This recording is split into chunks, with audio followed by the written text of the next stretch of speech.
Welcome to another episode of 20-Minute Playbook, where each week I sit down with an elite performer to dive into their habits, routines, favorite tools, books, and more, all in less than 20 minutes.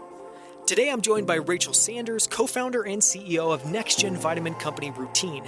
Rootine is reinventing the daily multivitamin for everyone from elite NFL and MMA athletes to you and I, all starting with your unique genetic and nutrition profile to create the perfect multivitamin for you. To learn more, visit rootine.com. This is 20 Minutes and 10 Questions with Rachel Sanders. Rachel, thank you so much for coming on the show. It's awesome to have you. Thank you so much. Excited to be here. So this should be a lot of fun. We try to keep these conversations to 20 minutes, so they're a little bit faster paced. And we'll ask you the same 10 questions in 20 minutes that we asked every guest. How does that sound? And are you ready? Sounds great. Definitely ready. Okay. First question. What have you been excited about or fascinated about recently? Data-driven health. Super excited about where we are and what's to come.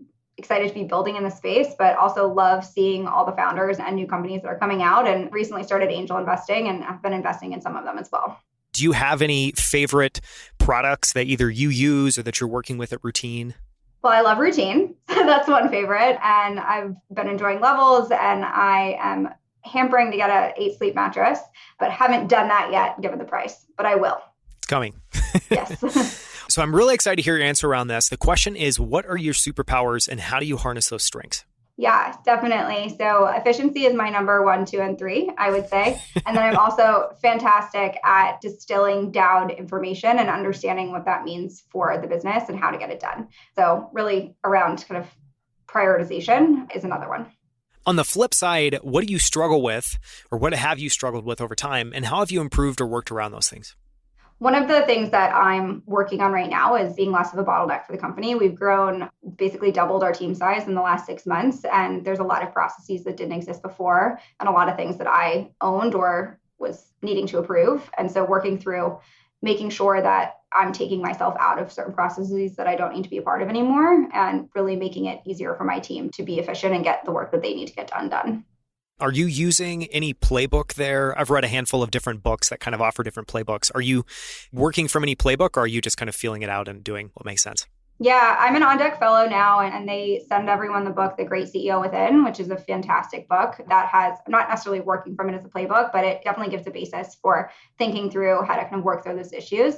And we're also building remote first. And so there's a lot of new content out there around what makes remote first organizations thrive, and really thinking about how to build something, an organization that thrives on async work. So combining things like Notion and Loom and getting rid of as many meetings as you can, stacking any internal meetings that you need to decrease the amount of time between meetings and make sure that people can get stuff done whenever it works best for them. Yeah, I see a clear through line of efficiency and all those things as well too. Yep, exactly. On the habit side, what habits have you experimented with? These could be things you do today. These could be things you've just tried and you want to try again, but habits that have had a positive impact on your life and performance. I've been trying a lot of different productivity hacks, and this goes back to the string of efficiency and how to get more work done and be more efficient throughout my day and give myself time back. The top couple that I've been doing is I started building out 2 no-call days a week about 2 months ago, which has been a game changer in the amount of stuff that I can get done, because I can really focus on things that I need to do and get into that deep work, deep focus side of things, especially as you're thinking about strategy and growth and execution and what needs to be tested and how do we think about scaling. Those are big questions that you need to have time to think about, and you can't do that if you're having a call every other 30 minutes. On the health side, and this is very related to your work at Rootine, but on the health side, what's your approach to diet, exercise, sleep, and how have those things evolved over time? Yeah, data-driven and trackable. That's my overarching approach to all of it. So I want to understand where I am, where I'm trying to go, and making sure I'm looking at the feedback loops that exist. So on the micronutrient side, seeing where my levels are, seeing if the nutrients that I'm taking are impacting the goals that I want to make. On the exercise side, I have a Peloton, which is connected fitness and trackable from that perspective, as well as just understanding what other kind of biomarkers, whether it's digital biomarkers or tested biomarkers, where my body is and kind of where I need to go. I want to ask a sub question on this one, which is, so I'm a parent as well. I definitely feel like if you're a parent, you know that you can't really grade yourself on the same curve. Maybe diet, you can grade yourself on the same curve, but exercise and sleep, there's just very different challenges when you're a parent. So any advice that you would have around health, fitness, exercise, sleep for parents? I don't know if I got less sleep right when I had a newborn or when I was in investment banking, but I would say like both are a problem. So as you think about across your health stack, sleep, nutrition, exercise, and mental health, when you're a parent and when you have a kid, some of those are going to suffer and you just have to accept it and then think about, okay, what can I do? What can I do today that can help me feel better tomorrow?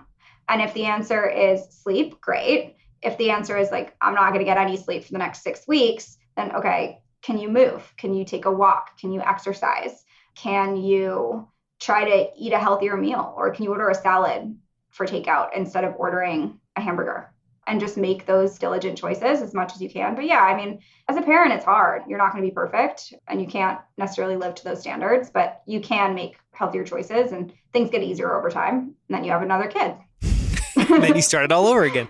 But yeah, I would say just to plus one that, I feel like being compassionate with yourself when you're in those places, because there are some things in life that are malleable. There's other things in life that are not super malleable, and kids are put in that bucket. Okay, next question. Around ideas, what books or podcasts have had a striking impact on the way you think? So the Great CEO Within that I recently finished reading has definitely had a huge impact. We're currently reading The Telltale Brain in the community that I run called the Precision Health Club. We're reading that book that's been super interesting in understanding how our brain functions, less impactful, but more insightful. I always love learning and reading and doing things that change my perspective forever. Travel is one of those. And when you get really good, interesting books, that's another one. Yeah, no, huge plus one of that. For tools, what tools do you use to manage your work, tasks, and time? And we talked about things like Loom and Notion, so maybe just add on to that list. We used to use Google Docs. We still use some Google Sheets, but have transitioned mostly everything to Notion, which has been a huge time saver and efficiency improvement across the team.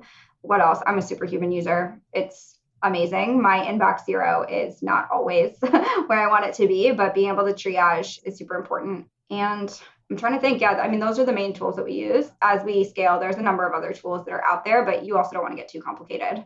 If you can kind of keep everything more to 2 or 3 different tools and your team knows how and where to use them, then you can scale pretty quickly with that and then reassess when you need to. Yeah. It's a dream if you can keep that count small, and it prevents you from having like a one password with like 120 different login details for a million tools that you're not using.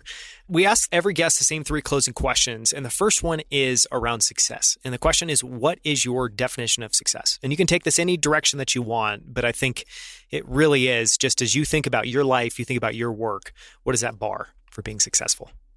So when I think about me as successful and kind of how I've thought about it, you leave business school, especially the one I went to, wondering, okay, what's next? How am I going to be successful? And I think taking those steps and trying, and if it's failing, that's fine, but really trying and putting your all into it is definitely successful, and then making an impact. And that's really what we're doing here at Rootine too. And one of the ways that you can build impact is help people stay healthier, but there's a ton of different ways to make an impact. But success really looks like that for me, and continuing to learn. I'm a lifelong learner. I love learning. So if I'm doing something where I'm learning a new skill, a new task, whatever, then that's successful as well. Yeah, I get the sense you're insanely curious, which I always think is a very good trait. So the next question is kind of the flip side of that coin, and it's around failure. And the question is, what is one of your favorite failures? And I think what we try to look for there is something that didn't work out for whatever reason, but that taught you something valuable or just pushed you, propelled you in a better direction. The first company I founded, I would just say that. It was my leap into entrepreneurship. It was what taught me that I loved it. It was what taught me that I could do it, and taught me some of the key things to look out for and how to think about building a team, scaling, and all of that. And I would say that was the best failure I've had. So last question, and the last question is around gratitude, and it's super simple. It's just, what are you most grateful for in this phase of your life? My current family work combo. I couldn't be more happy with what I get to do on a daily basis and the time that I get to spend with my family and with my daughter. I often think back to my investment banking days and know that my current life would not be possible in that position. And building a company that helps other people find great balance, whether that's with family or their own personal pursuits, because we're building async, because we're building remote first, and because we're making an impact for others. It allows people to kind of fulfill that part of their journey as well. That's a beautiful answer. Where can people go to find out about routines? Where can people go to follow you? You can find us at our website, which is rootine.co, spelled Rootine. You can follow us on social at routine_co, and you can follow me on Twitter at Rachel S. Sanders. Thank you so much, Rachel. This has been a great little conversation. Thanks so much. Thanks for having me. For more from Rachel, listen to our long-form conversation all about the next-gen vitamin company she's building called Rootine in episode 61. You can also find the show notes and transcript for this episode on our website at outlieracademy.com/62. There you can also explore more incredible interviews with the founders of Rally, Titan, Superhuman, and Primal Kitchen, as well as many of the world's best-selling authors and some of the world's smartest investors. Thank you so much for listening. I'll see you right here next week on 20 Minute Playbook by Outlier Academy.